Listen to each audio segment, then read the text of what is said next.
اسی لیے میرے عزیز طلباء سے میری درخواست ہے، آپ ہندوستان کی تاریخ کا مطالعہ کیجیے، اور بڑی قربانیوں کے بعد ملک آزاد ہوا۔ اب رہی بات ملک کے سنویدھان کی، قانون کی، آئین کی، جس کے بارے میں تو سرپنچ صاحب کو بہت سمجھا دیا گیا۔ ابھی آپ نے دیکھا ہوگا سرپنچ صاحب جو اپنی نااہلی کا اور اپنی جاہلی کا جو اظہار کرنے لگے، تو کوئی وکیل صاحب آ گئے، کوئی شیخ صاحب آ گئے، کوئی مولانا صاحب آ گئے، اور انہوں نے آپ کو تفصیل سے یوم جمہوریہ کے بارے میں یہ بتلا دیا۔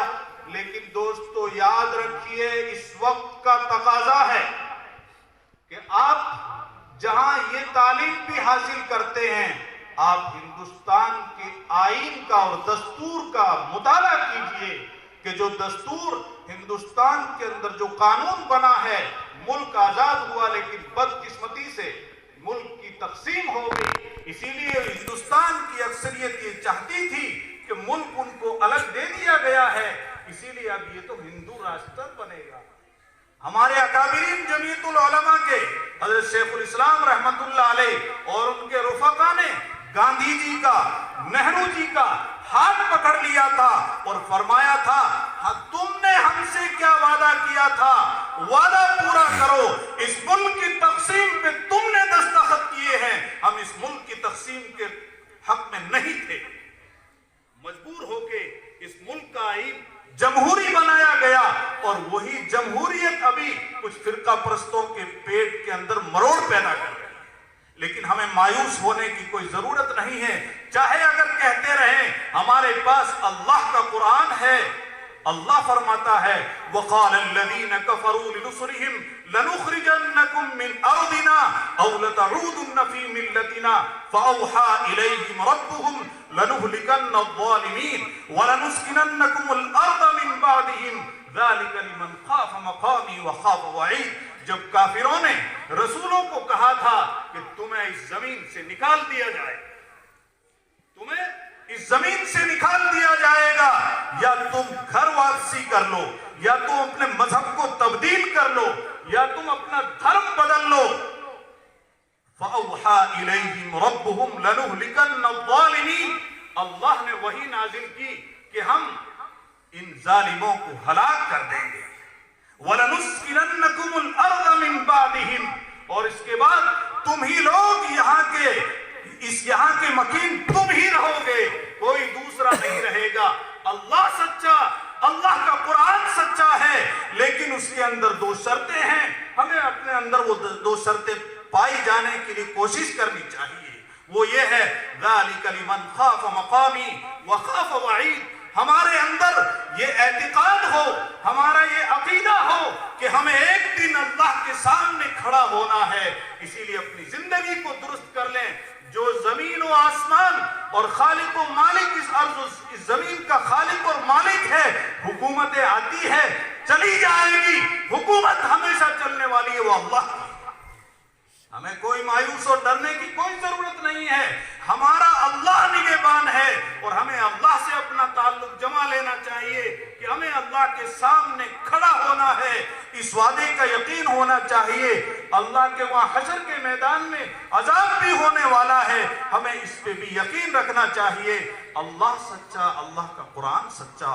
اسی لیے دوستو بزرگوں، میں آخر میں آپ تمام طلباء عزیز کو بہت مبارکباد دیتا ہوں کہ آپ نے بہت اچھا پروگرام پیش کیا، لیکن زمانے کے حالات سے واقفیت ہونی چاہیے۔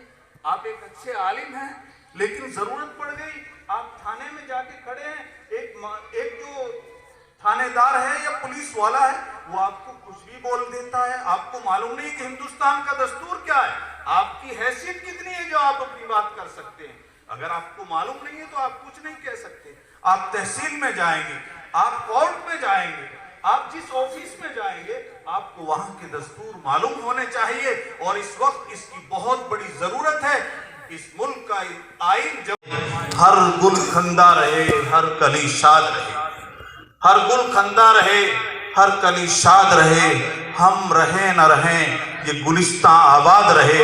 وآخر دعوانا الحمدللہ رب العالمین۔ یہ چمن یوں ہی رہے گا، یہ